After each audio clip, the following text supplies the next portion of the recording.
ဒီနေ့ OEC ရဲ့ရှာဘူရှိ buffet သွားစားခဲ့ပါတယ်အခုစားခဲ့တာက all you can eat buffet မဲသားဝက်သားပဇွန်ဒီကြီးငါးတွေပါတယ်ပြီးတော့ side dish အေးရေခဲမို့အားလုံး BC test အပေါင်းတယောက်ကို425ဘတ်လောက်ကျပါတယ်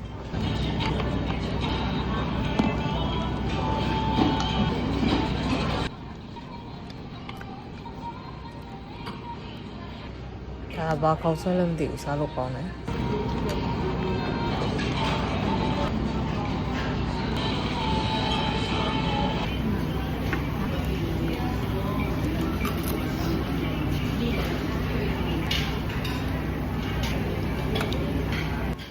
ဒီရေညှိသားလေးလေးလည်းစားလို့ကောင်းပါတယ်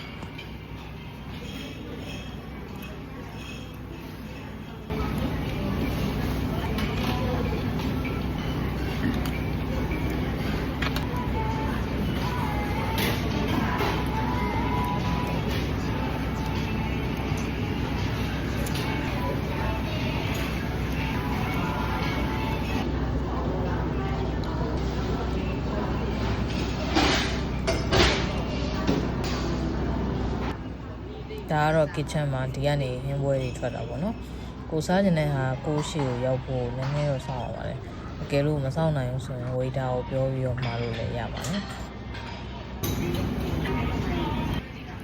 ဒီချက်သားဒိုနတ်ကွင်းလေးလည်းစားလို့ကောင်းတယ်သူကမတ်ပဲအရသာလိုမျိုးမှာအထဲမှာချက်သားနဲ့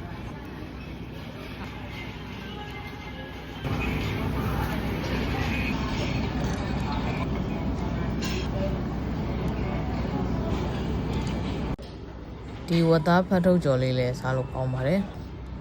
ဒီနေ့စားခဲ့တဲ့အထဲမှာအကြိုက်ဆုံးကတော့ဒီဆိုရငါးကောင်းနဲ့အယူနုကျွန်တော်အယူနုကြိုက်ရသူဆိုတော့ဒီငါးအယူနုကလုံးဝရှယ်ပဲ